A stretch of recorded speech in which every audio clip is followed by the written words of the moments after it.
बिस्मिल्लाहिर्रहमानिर्रहीम। अस्सलाम वालेकुम जी।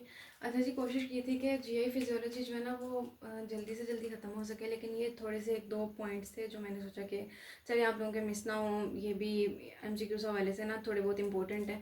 तो इसमें सबसे पहले जो है ना आपने देखना है पैंक्रेटिक सिक्रीशंस में, बाकी सारा तो ऐसा कोई कॉम्प्लिकेटेड नहीं था।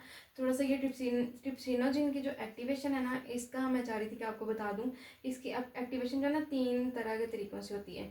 ठीक है, सबसे पहले तो ये कि दो तो इंजाइम्स हैं, एंटेरोपेप्टाइडेज और एंटेरोकाइनेज। ठीक है, एंटेरोकाइनेज ड्यूटीनम में होता है, एंटेरोपेप्टाइडेज जो है ना ये जेजुनम में होता है। ये ब्रश बॉर्डर इंजाइम है।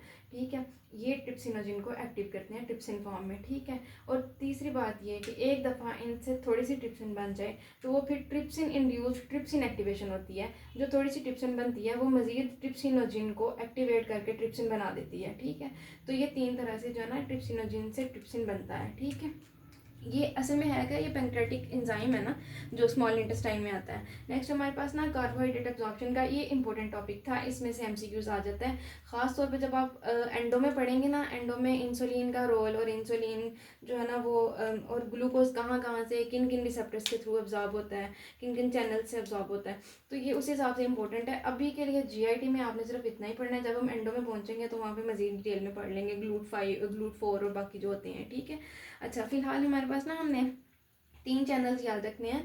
GLUT1 है, GLUT2 है और GLUT5 है। ठीक है, और हमारे पास ना स्मॉल इंटेस्टाइन में अब्जॉर्ब मोनोसैकेराइड्स अब्जॉर्ब होते हैं ना। ठीक है, मोनोसैकेराइड्स, तो हमारे पास मोनोसैकेराइड्स एक ग्लूकोज है, एक हमारे पास फ्रुक्टोज है। ठीक है जी, अब हमारे पास ग्लूकोज जो है ना ये अब्जॉर्ब होता है GLUT1 के थ्रू। ग्रीन कलर का मैंने ग्लूकोज बनाया है। ठीक है, ये ग्रीन कलर से आपने याद रखना है। ग्रीन कलर का ग्लूकोज है जो कि GLUT1 के थ्रू जाता है। ठीक है, और ये जाता किसके साथ है, सोडियम ग्लूकोज को ट्रांसपोर्ट होती है। ठीक है, GLUT1 चैनल के थ्रू जो है ना ये हमारे पास इसमें जाता है, एंटेरोसाइट में जाता है। क्या है ये हमारे पास जीआईटी, इसका स्मॉल इंटेस्टाइन का ना सेल है। ठीक है, ये सेल है, ये हमारे पास ब्लड फ्लो है, सॉरी वेसल है। ठीक है, जिसमें ब्लड फ्लो कर रहा है। तो हमारे पास ग्लूकोज जो है ये GLUT1 के थ्रू एब्जॉर्ब होता है। ठीक है, और फ्रुक्टोज जो है ना, फ्रुक्टोज का आपने बड़ा मैंने आसान सा बना के लिखा है। ठीक है, बुक पे भी इन्होंने इस तरह से दिया हुआ है। तो फ्रुक्टोज को आपने कैसे याद रखना है, F for fructose, F for GLUT5, F for facilitated diffusion. ठीक है, फैसिलिटेटेड डिफ्यूजन। ग्लूकोज की ना चैनल के थ्रू ट्रांसपोर्ट हो रही थी। फ्रुक्टोज जो है ना इसको प्रोटीन फैसिलिटेट करती है और ये फैसिलिटेटेड डिफ्यूजन करता है, यानी कि डिफ्यूज होके जाता है ये।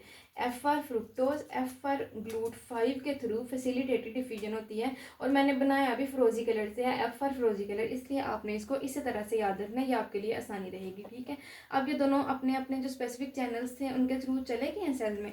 अब आगे आगे ना बड़ा आसान है। आगे इन्होंने सेल में एक दफ़ा चले गए हैं ना, अब इनके लिए एक ही चैनल रखा हुआ है सेल ने कहा मेरे पास आ जाओ, आगे से तुम सबको एक ही दरवाजे से गुजारूंगा। GLUT2, इन सेल ने ना एक ही चैनल रखा हुआ है। ग्लूकोज भी GLUT2 से गुजर के ब्लड में जाएगा, फ्रुक्टोज भी GLUT2 से गुजर के जाएगा।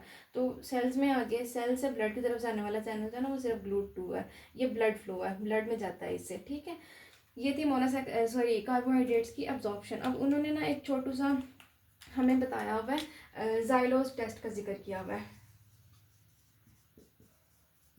D xylose test.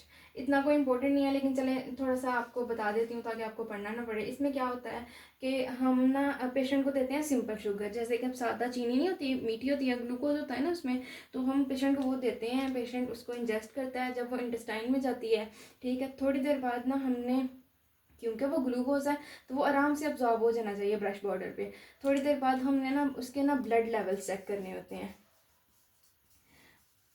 Blood level check कर लेते हैं या फिर यूरिन में उसके ना लेवल्स देख लेते हैं, यूरिन लेवल्स। ठीक है, अब हम क्या देखते हैं, कि अगर ब्लड लेवल्स और यूरिन लेवल्स नॉर्मल आ रहे हैं, ठीक है, या इंक्रीज है, ज़ाहिर है एकदम से बंदा शुगर लेता है तो ब्लड लेवल्स तो ना ब्लड में ग्लूकोज का लेवल इंक्रीज हो भी सकता है, ठीक है। तो अगर इंक्रीज या फिर नॉर्मल आ रहे हैं तो इसका मतलब है कि सेल्स, जो इंटेस्टाइन का ब्रश बॉर्डर है, जो उसके सेल्स है, म्यूकोजा है, वो बिल्कुल ठीक है। लेकिन अगर blood levels, urine levels reduced आ रहे हैं, ठीक है, तो इसका मतलब है कि ये ब्रश बॉर्डर जो है, जो ब्रश बॉर्डर पे इंटेरोसाइट्स हैं, जो हमारे पास जीआई म्यूकोजा है, वो डैमेज हुई हुई है, जिसकी वजह से ग्लूकोज की, सिंपल शुगर्स की एब्जॉर्प्शन नहीं हो रही। एब्जॉर्प्शन नहीं हो रही तो ब्लड में नहीं जा रहा, ब्लड में कम आ रहा है, ब्लड में नहीं जा रहा तो किडनीज में नहीं जा रहा, तो यूरिन में भी कम आ रहा है, ठीक है। ये था हमारे पास कार्बोहाइड्रेट एब्जॉर्प्शन और डीजाइलोस टेस्ट का। नेक्स्ट हमारे पास एक छोटू सा टॉपिक है कि जीआईटी में कौन कौन से मिनरल्स एब्जॉर्ब होते हैं। जीआईटी में आयरन, फोलेट और बी12 एब्जॉर्ब होता है। तीनों के तीनों जो है ना, ये इंटेस्टाइन में एब्जॉर्ब होते हैं, ठीक है। इनमें से खास तौर पे आयरन जो है ना, ये ड्यूडिनम में एब्जॉर्ब होता है, और जो हमारे पास बी12 है ना, ये आइलियम में एब्जॉर्ब होता है, टर्मिनल आइलियम में, ठीक है जी।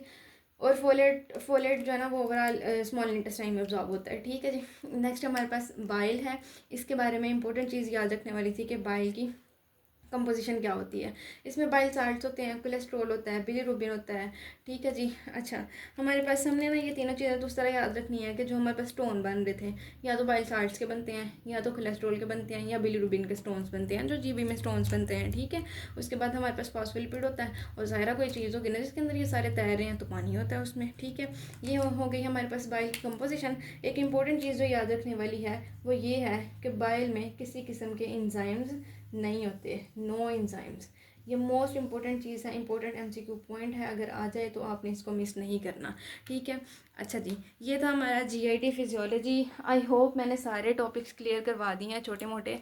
अभी तक आपको कोई मसला हो, you can ask me. Next हम जीआई पैथोलॉजी शुरू करेंगे। अच्छा जी, सीएनएस जो है ना, वो भी कोशिश करके मैं शुरू करने लगी हूँ। कुछ कोलीग्स की रिक्वेस्ट थी कि हमें ना सीएनएस भी शुरू करवा दिया जाए, साथ साथ थोड़ा थोड़ा पढ़ाया जाए। तो सीएनएस के लेक्चर्स भी आहिस्ता आहिस्ता साथ साथ अपलोड करूँगी, ठीक है। जीआईटी भी चलता रहेगा, कोशिश करके जीआईटी पैथोलॉजी को ना जल्दी से जल्दी ख़त्म किया जाएगा, ठीक है। अभी तक आपको कोई मसला हो, you can ask me. Thank you.